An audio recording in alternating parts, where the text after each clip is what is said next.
Ayan, sabi ni Yuna Chang mabaho daw yung niluluto natin. 何それ葉っぱ Hapa. え Kore wa laing tiyu. あーフィリピン食べるの So, 葉っぱだけ hapa to, butaniku to, coconuts. これ、本当だ kore. Pinapakulo ko kasi muna yung mga dahon para mas madaling mapalambot pag nilagay ko na sa gata. Yan yung way ng pagluluto ko ng laing.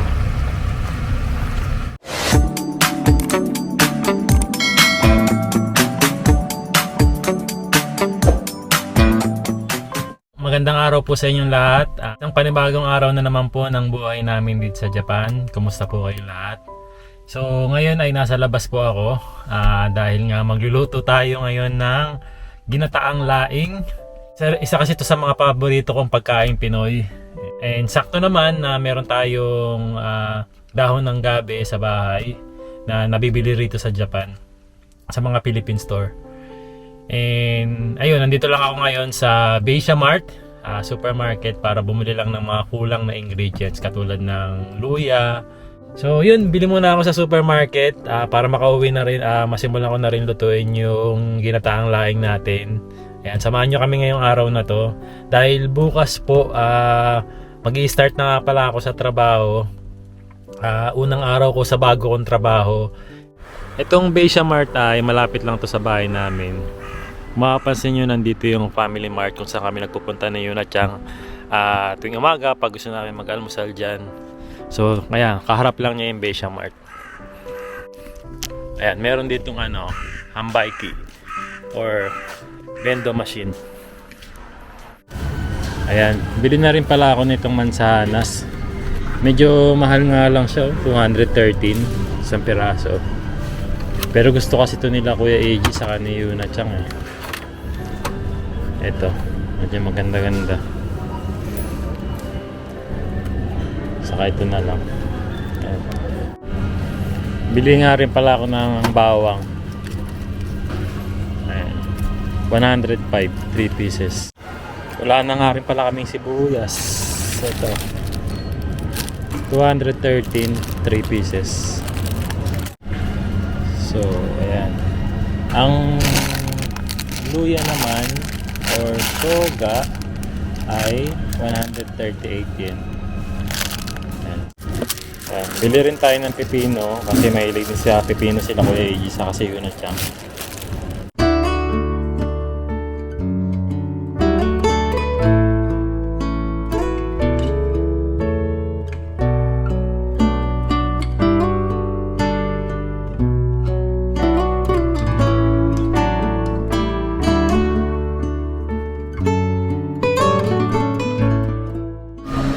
Tapos na akong mag-grocery, uwi na ako sa bahay.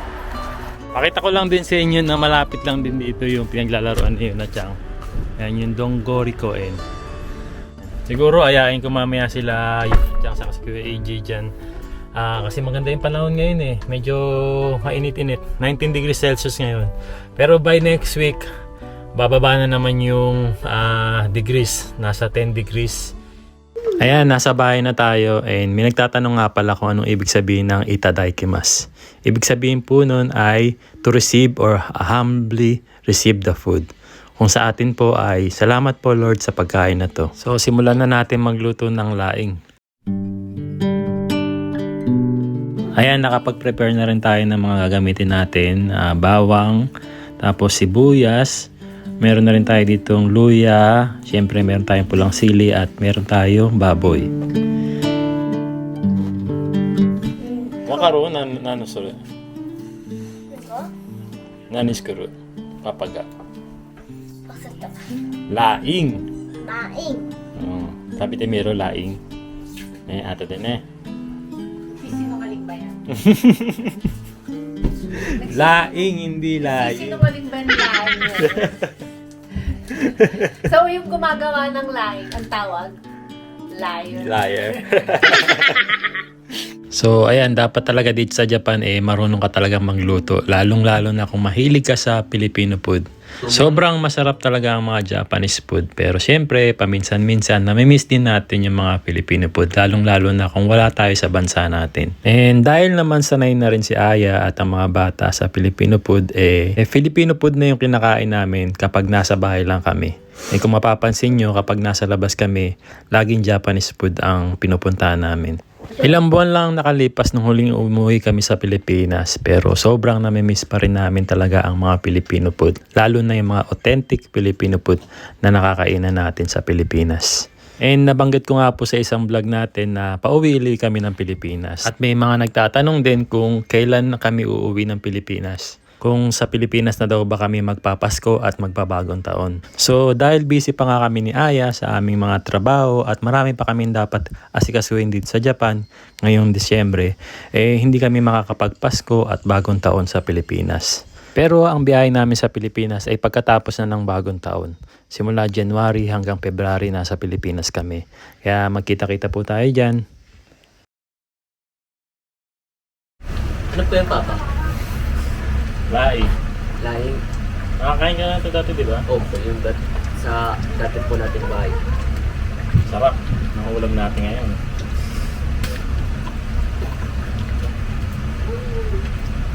Oishiso. So, Ayan, luto na yung ating ginataang laing. Ganito rin ba yung gusto nyo, yung sobrang daming gata?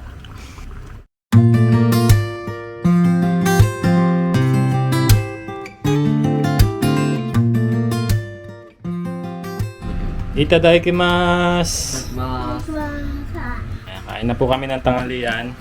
Laing. Tapos yung laing natin, sinamahan na rin natin yan Laing. ng... Sauce. Ang tawag dito? Dilis. Dilis. Ayun, dilis. Sa Nihongo, dilis. Ayan, si Yuna-chan kasi hindi naman din talaga siya totally nakakakain pa ng laing. Ayan, meron siya rito meatballs. Pero titikim daw siya mamaya ng laing. Ang chow-chow. Laing. サウサウって何？ Sausaw wa skiru. 合ってる。 may. Do. うまい。 oishii. I love it. I love it.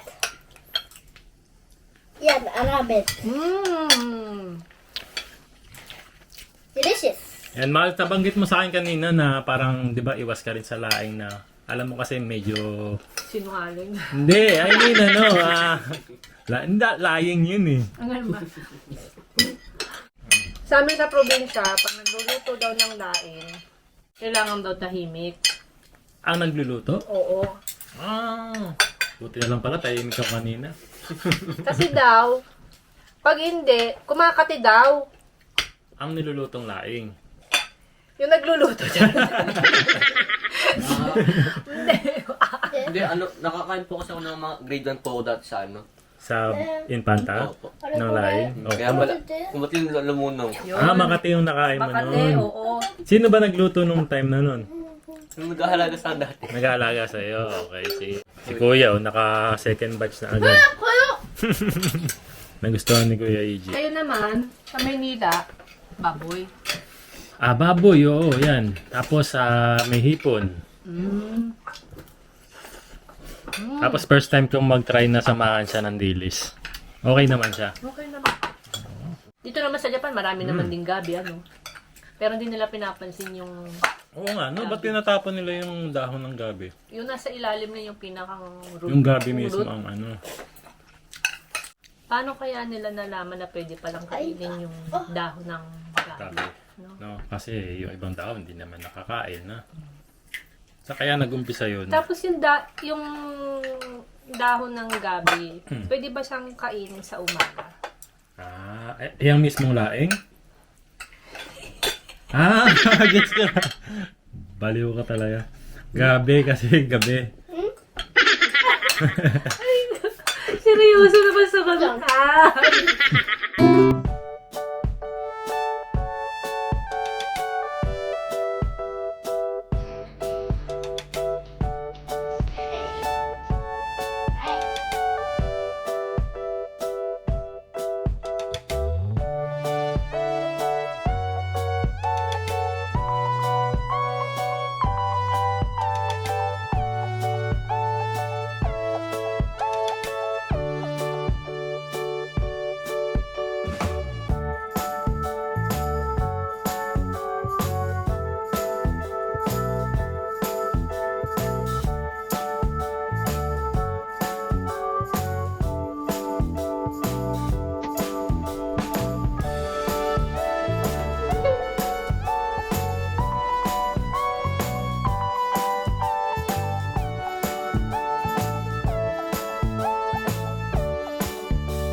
Ayan, nandito kami ngayon sa park na malapit dito sa ospital. Alam nyo na yun, lagi tayo nandito. And medyo maraming tao ngayon dahil Sunday ngayon. Si Kuya EG, inaya namin lumabas pumunta rito pero yun nga, ayaw niya sumama uli. Mas gusto niya talagang maglaro ng game sa cellphone niya and magstay sa bahay. Ganun ata talaga kapag ganung edad na. So ayoko naman pilitin si Kuya EG kasi gusto ko masaya rin siya doon sa ginagawa niya. Although okay naman yung ginagawa niya kasi nasa bahay lang naman siya, hindi safe naman siya sa bahay. So basta masaya siya, suportahan namin siya ni Mama Aya.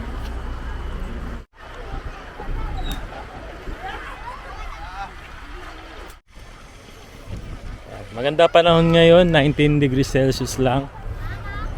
Masarap lumabas. Lakad-lakad. Lakad-lakad, ayan. Singhut-singhut. Ng Singhut. sariwang hangin. Ayun. 置いてよママ遅い Nakabike ka eh. Gusto niya susunod ako sa kanya, yung nakabike siya. Sige, susunod lang kami ng Mama, dali. kaya mo na yan Enjoy lang. Yan, sobrang daming bata ngayon dito, oh. Nakakatuwa. Paano yung tuwa? Ganun dapat yung malikot. Ganyan ba ang tuwa? Ang saya.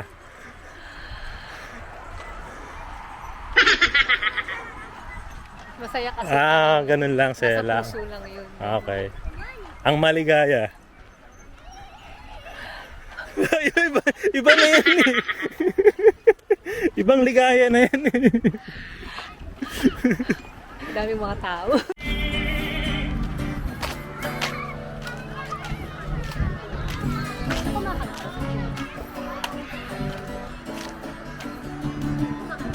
Siya, galing no. Talented. Boses din niya yun. Talaga?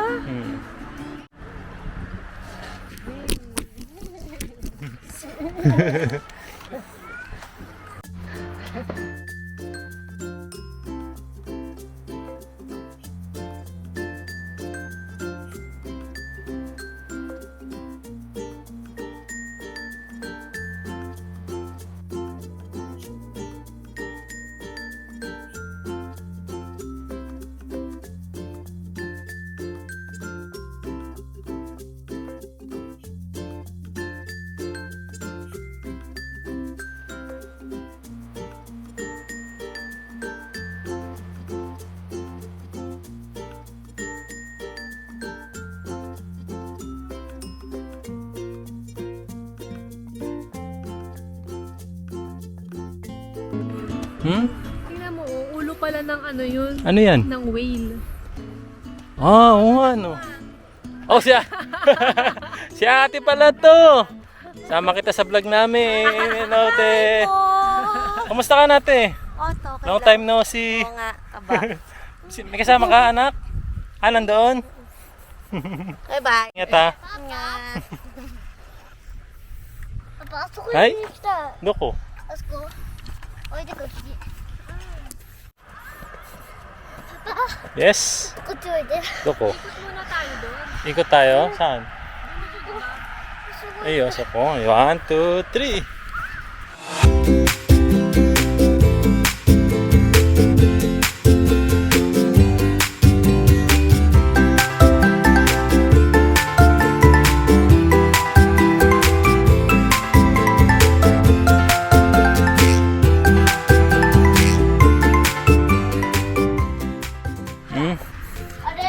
Oh. あれ水出てくる Yan, no. Every summer lang yun, Natsutoki. 分かった Yan, lumalabas kasi yung mga mist dyan, water mist, every summer para hindi mainitan ng mga tao. Ano? あれ水出てきて水じゃない水だけど出てくる Water の mist 水だけどうんあれなんかあれ煙みたいなそうそうそうそう置いてこっち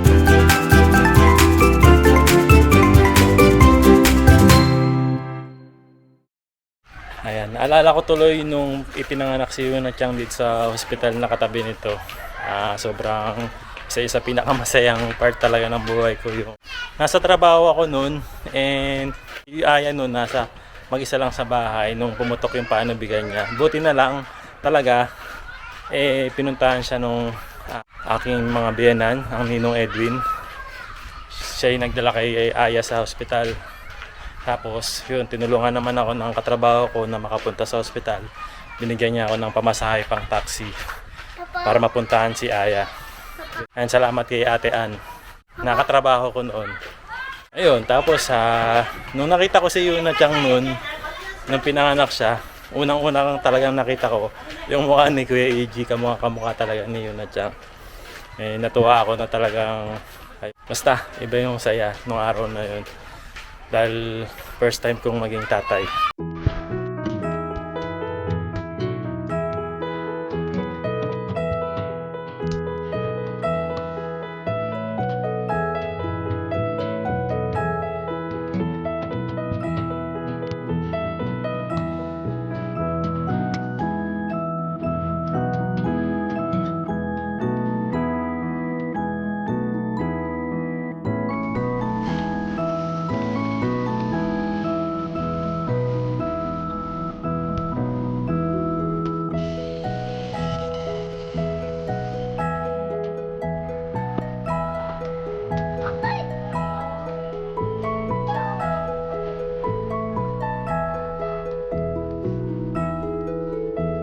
Luto na ang ating Chicharong bulaklak! mainit. Chicharon Bulaklak! bulaklak. Ayan, papartner natin siyempre sa laing na niluto natin kanina. Diba? Pwede rin yan, pares. Okay, try tayo. Kain tayo. Kuya EG nakakain na kanina. Laing lang daw gusto niya. Dekain da kedo. Kain natin. Ano ba hilaw? Oishii. Ya. Itadakimasu. Ay. Isa sa mga favorite chicharon niyo na Chang. Chicharon bulaklak.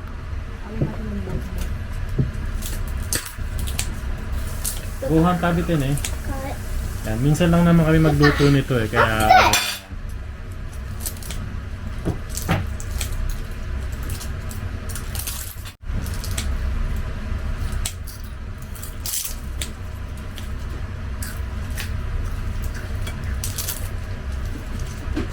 baka may magsabi po kasi na ay mataas sa cholesterol yan, wag yung pakainin si Yuna Chang. Na! Minsan lang naman, okay Minsan lang. nani? Tama ni. Hindi naman po siya madalas kainin. Ito rin po, tamani. Kasi, may nakita ako ng comment eh. Ano sabi? Ano daw eh. Tumador ka Tumador daw? daw eh. Grabe naman. Ang tumador, ano na, pag naka one case na. Okay Alam mo lang yun yan. naman ang case, na isang case. 12. Well, 11 lang naman yung kaya ko. Hindi, minsan lang naman si mama. Hindi, Saka buka mo pampatanggal ka din ba, ng Ke? pagod lang yan. Buhan mo kabag ka? Tsaka dito sa Japan, normal na yan. Yung Mga Japanese ano. Pag uwi galing sa work, yun lang isang bote, pangpatanggal pagod.